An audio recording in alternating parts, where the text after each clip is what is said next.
And we have been hearing rumors for the last 20 years, 30 years, is this issue of the toxic waste disposal in the arid north. Toxic waste, we are not sure about what Honorable Jirongo has said. We are asking for a thorough investigation.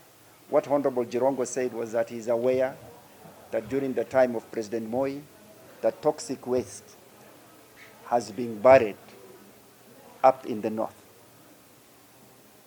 If that information is true, then that is our government at that time has committed genocide against the people of the north. But since we don't know the veracity of the statements by Honorable Jirongo, we as leaders from the area are asking for a thorough investigation. I'm aware that we have a nuclear regulatory agency. I hope that they have the capacity to investigate and find out whether these issues are true as said by Honorable Jirongo. People from the northern region we have always been complaining at the rate of cancer in our area. We've always kept on asking ourselves, why do we have all of a sudden the last 20, 30 years, why is the cancer rate in the north going up? But since we are laymen and we do not have the answers to those questions, maybe, and I will repeat the word maybe, this is one of the reasons why we have such a high prevalence of cancer in the region. What we are asking as leaders from WAJIR and leaders from the region is that a thorough investigation be organized, and we find whether the veracity or the lack of thereof of the statements of the Honorable Jirongo. And I will ask that Honorable Jirongo should be asked to present himself to the DCI, and he should make a statement, because what he is alleging is actually it is even more than an organized crime. It is a crime by the highest officers of this country against the very people those officers represent. So we demand for, and we will insist that a thorough investigation be made, and we find out whether it is true that toxic waste has been dumped and buried in the north. Thank you very much. You know, a whole region, just because before you get to Garissa, the main road that was cut off in the last rainy season is again cut off. Last night, a whole bus was swept, and it's by the grace of God that those who were in were saved this morning. So this story of always lamenting on our part is saddening us and saddening any Kenyan who wants integration in this country, who wants functional interaction in this country, progressing and prospering. It's unfortunate that we are to repeat this story every now and then. And it looks like the country is so wide and so big that we can afford to probably even give out certain parts, because we cannot attend to it. We cannot give service to it. It's like an appendage that is not necessary to have it. And this should not go on. It's not only during the rain season that we get troubles because of roads, as people from the northern part of the country. Even on issues, it touches on issues of security. Because IEDs, which are planted by criminals across the border, usually utilize roads which are not tarmacked. Because those roads are not tarmacked, most of our soldiers, most of the buses flying there are all blown by those trucks. But if the tarmacking is done, even issues of insecurity is going to be lessened. So this issue has come up severally, and it's becoming shame to the whole country. And we do not want to come here every now and then and lament about it. So we are here to expose the challenges, the particular challenges faced by this region because of unattended road infrastructure. Children or students who have closed school are stranded in the middle of the whole region. Goods are not going, medical supplies are not going there. And this is repeated season after season until it's becoming a song. 60 years is a shame. And I hope and pray that during this term of this government, this will be done.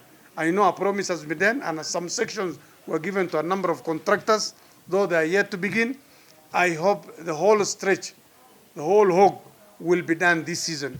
And currently, I think the emergency part, especially those sections that are stopping buses and cars or lorries taking essential goods and services to that region, must be attended to by the Ministry of Roads, and specifically by Kenya, because that road is served or serviced by Kenya National Highway Authority.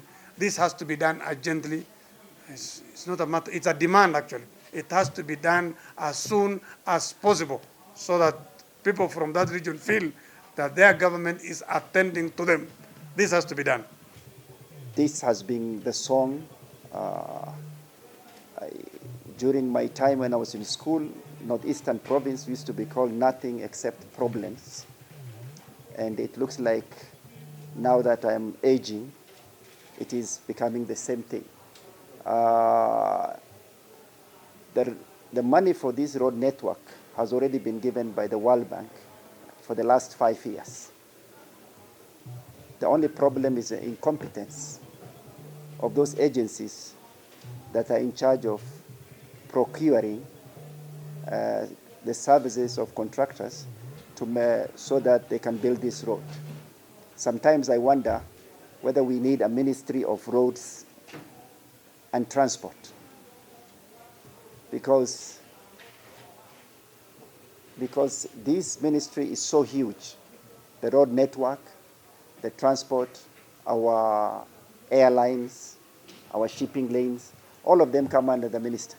Sometimes I wonder whether the ministry has been overburdened with mandate that it cannot do.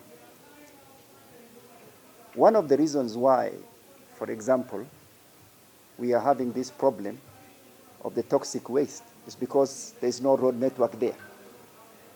The road network, in my opinion, I think this is a very deliberate reason, because 60 years we cannot be able to fail to build one road in the whole in the whole north for 60 years. And if this country doesn't have the money, we already have a loan that has been granted by the World Bank.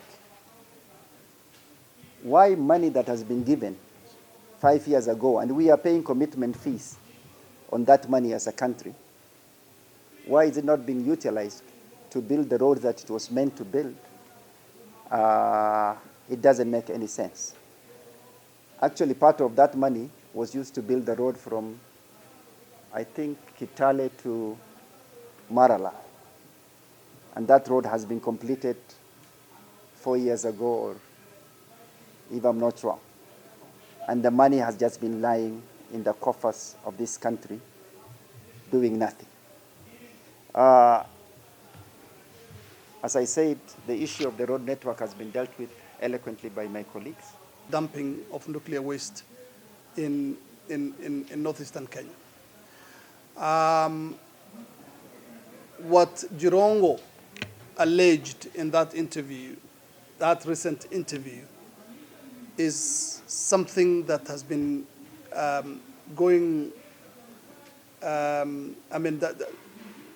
it's part of the rumor mills, if I can say, and the claims and counterclaims we've kept hearing as we grew up in northeastern Kenya over the years about the existence of nuclear or toxic waste buried in the midst of our region. Places that we've had before include parts of Garissa, particularly the northern part of Garissa, west of WAJIR, south of WAJIR, all these places. And there are people who swear that they will be able to pinpoint some of these dumping grounds, that they could identify some of these dumping grounds. We are calling for a fully fledged investigation into these allegations. It's time to put this very, very crucial issue, something that is very important to the health and existence of the people of that region who are no less Kenyans. We've seen an epidemic of cancer over the years, something the people of the region say was triggered by the burying of this toxic waste in the region. We need proper investigations. It cannot continue to be just rumors. We cannot be getting fragments of information, as we've seen, the last of which came from Honorable Jirongo. And as time continues, we need to be a country that is transparent, that investigates any issues that are of concern to the citizens of this country. And we call upon proper investigations. We need to get to the bottom of this matter. If at all it's true that toxic waste was buried and in any investigations is found out to be true, we would need a cleanup process done and also reparations given to those who have been affected.